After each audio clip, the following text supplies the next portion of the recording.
का जो टॉपिक है वो है conversion of units of length.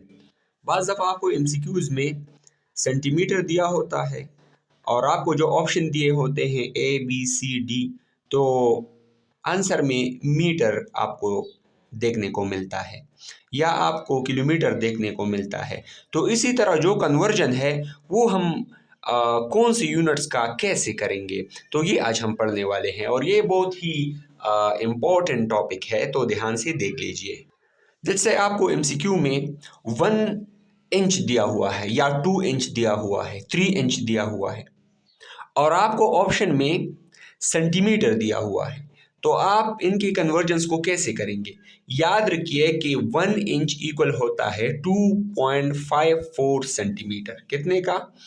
2.54 centimetre का। बस ये आप याद रखिए तो इंशाल्लाह आपको क्लियर होगा।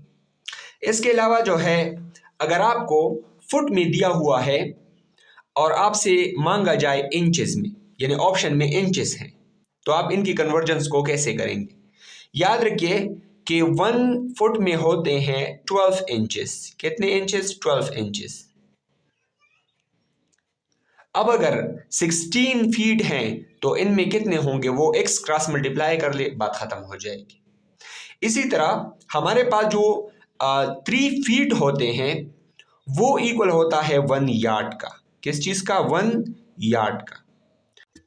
इसके अलावा अगर आपको क्वेश्चन में माइल दिया हुआ है और आगे आपसे ऑप्शन में जो दिया हुआ है वो है यार्ड, तो इस केस में आप क्या करेंगे।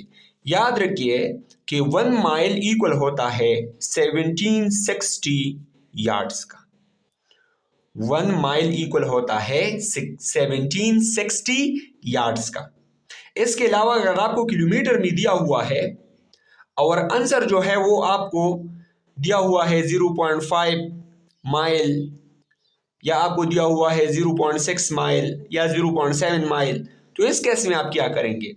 याद रखिए कि 1 किलोमीटर इक्वल होता है 0.6 माइल का। 0.6 माइल, ये कन्वर्जन है, आप जरूर याद करेंगे एमसीक्यूज के लिए। अच्छा, इसी तरह अगर आपको फोर्स दिया हुआ है जैसे 1 न्यूटन का और आगे ऑप्शन में दिया है आंसर्स में आपको डाइन, तो डाइन भी यूनिट ऑफ फोर्स है और इसी तरह हमारे पास जो न्यूटन है वो भी यूनिट है फोर्स का। तो इस केस में आप क्या करेंगे। याद रखिए कि 1 न्यूटन इक्वल होता है 10 पावर 5 डाइन का। 10 पावर 5 डाइन का मतलब ये कि डाइन छोटा यूनिट है न्यूटन से। तो 1 डाइन में कितनी न्यूटन होंगे? 1 डाइन में 10 पावर -5 न्यूटन होंगे।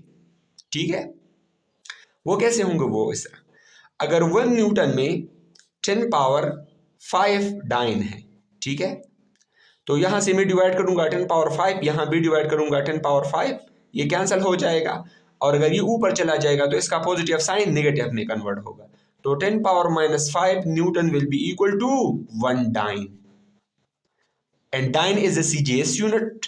इसी तरह अगर आपको 1 माइल दिया हुआ हो और आपसे आंसर में मीटर में ऑप्शन दिए हैं, कौन सी यूनिट में? मीटर में।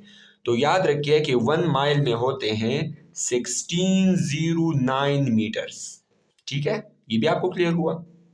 इसी तरह अगर आपको पाउंड दिया है तो pound is the unit of force. ठीक है, यूनिट ऑफ फोर्स।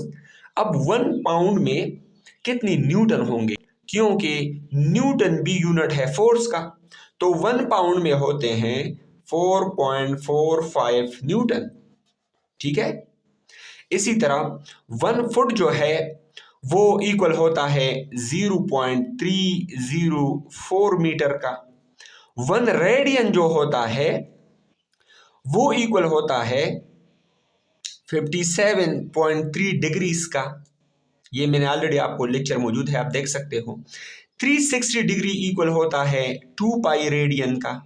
ठीक है, यानी 2 पाई भी हम लिख सकते हैं क्योंकि पाई इक्वल होता है 180 का और जब इसको हम 2 से मल्टीप्लाई करेंगे तो 360 की इक्वल हो जाएगा। एमसीक्यू के लिए बहुत इंपॉर्टेंट है। 6.28 रेडियन ये इक्वल होता है 360 डिग्री का। कैसे? क्योंकि हमारे पास जो एक सर्कल है उसमें जो थीटा इन रेडियंस बनेगी वो 2 पाई के इक्वल होगा, और पाई की जगह अगर हम रेडियन को कैलकुलेट करना चाहे तो 3.14 लगाएंगे।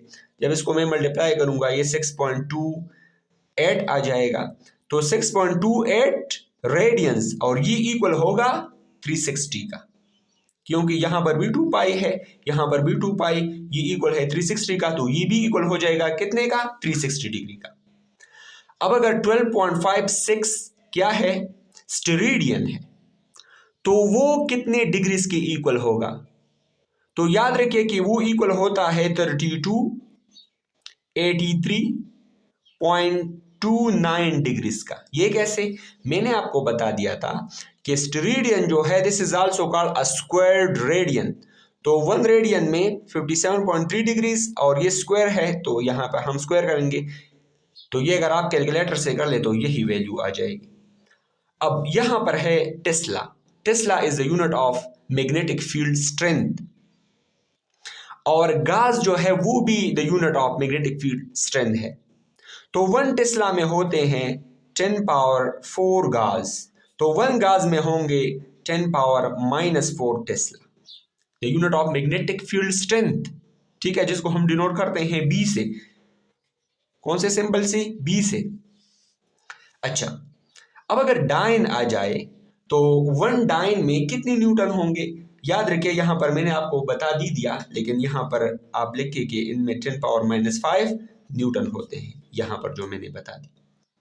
अब अगर किलरी में क्वेश्चन आ जाए, क्योंकि आगे जो है वर्क वाला टॉपिक आएगा और वर्क में एनर्जी की बातें होगी, so calorie is the unit of energy, joule is the unit of energy, erg is the unit of energy. तो इस केस में आप क्या करेंगे? अगर 1 किलरी दिया हो और आगे आपको आंसर दिए हैं, ऑप्शन दिए हैं जाउल में, तो याद रखिए कि 1 किलरी इक्वल होता है 4.18 जाउल की। ठीक है, और 1 जाउल इक्वल होता है 10 पावर 7 अर्ग की। अर्ग is also the unit of energy. तो 1 अर्ग में कितने जाउल होंगे? तो 1 अर्ग में होंगे 10 पावर -7 जाउल, क्योंकि यहां भी हम डिवाइड करेंगे, यहां भी डिवाइड करेंगे, जब डिनोमिनेटर से ऊपर चला जाएगा तो ये माइनस हो जाएगा।